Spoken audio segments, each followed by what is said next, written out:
राइस्टार बहुत डर गया था क्योंकि उसने गलती से पीएन हर्ष को मार दिया था। लेकिन पीएन हर्ष के पापा सुशीला जी राइस्टार को नहीं छोड़ने वाला था। उसने राइस्टार से बदला लेने की सोच ली थी, इसलिए उसने लोगों से पूछना शुरू कर दिया कि राइस्टार का घर कहाँ पे है। तो एक आदमी ने राइस्टार का एड्रेस सुशीला को दे दिया। सुशीला ने ठान लिया कि अब वो राइस्टार को मौत के घाट उतार देगा। सुशीला जी अपने अड्डे पे जाकर राइस्टार को मारने का प्लान बनाने लगा तो उसके राइट हैंड, जिसका नाम मच्छरलाल था, उसने सुशीला से बोला, अरे सुशीला जी, आप इतने बड़े गुंडे हो, आप राइस्टार जैसे गरीब और मामूली इंसान को मारोगे तो आपकी क्या ही इज्जत रह जाएगी। मैं हूं ना, मैं राइस्टार का गेम बजा दूंगा। मच्छरलाल राइस्टार को मारने के लिए एक कट्टा अपने साथ ले लिया और राइस्टार के घर गया। राइस्टार छत पर सोया हुआ था। मच्छरलाल ने राइस्टार के घर के अंदर उसे देखा तो उसे राइस्टार मिला ही नहीं। मच्छरलाल सोचा कि शायद ये डर के मारे भाग गया होगा। इतना सोचकर वो वहां से जाने लगा। तभी राइस्टार की नींद खुली और उसने देखा कि एक इंसान जिसके हाथ में कट्टा है वो मेरे घर के अंदर से निकल रहा है। राइस्टार डर के मारे अपने छत से कूद कर भागने लगा, लेकिन राइस्टार की इस बेवकूफी की वजह से मच्छरलाल ने उसे देख लिया और उसका पीछा करने लगा। राइस्टार बहुत डर गया था। वो जल्दी से अपने गैरेज में जाकर एक चाकू निकाला और जैसे ही मच्छरलाल आया उसने मच्छरलाल के ऊपर हमला कर दिया। मच्छरलाल वहीं मर गया। राइस्टार ने सोच लिया था कि जब तक सुशीला गुंडा जिंदा रहेगा तब तक वो चैन से नहीं बैठ सकता, इसलिए राइस्टार ने सुशीला जी का भी गेम बजाने का सोच लिया था। बहुत दिन बीत गए। पूरा ज्ञानपुर गांव में सन्नाटा छाया हुआ था। लेकिन एक दिन राइस्टार के घर उसका सबसे जिगरी दोस्त आया जो एक पुलिस ऑफिसर भी था। उसने राइस्टार से बोला, अरे भाई, मुझे एक ऐसी चीज पता चली है जिसे सुनकर तू पागल हो जाएगा। उसके दोस्त ने बोला,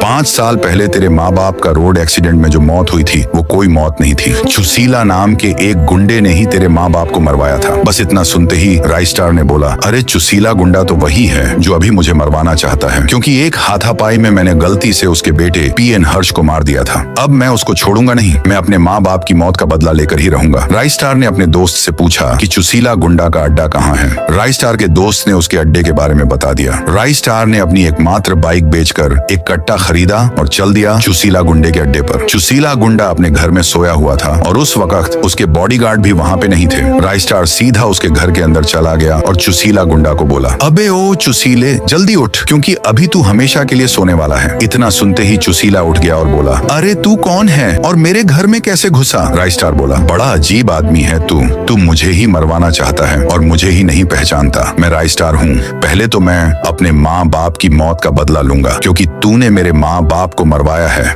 अब तू गया। इतना कहते ही राइस्टार ने देखते देखते 3 गोली सुशीला पर उतार दी और सुशीला वहीं खत्म हो गया। इसी तरह राइस्टार आराम से अपने गैरेज पर काम करके और थोड़े बहुत पैसे कमाकर सुखी सुखी अपनी जिंदगी जीने लगा। पार्ट 1 मेरे चैनल पे अपलोड हो चुकी है, जल्दी जाकर देख लो।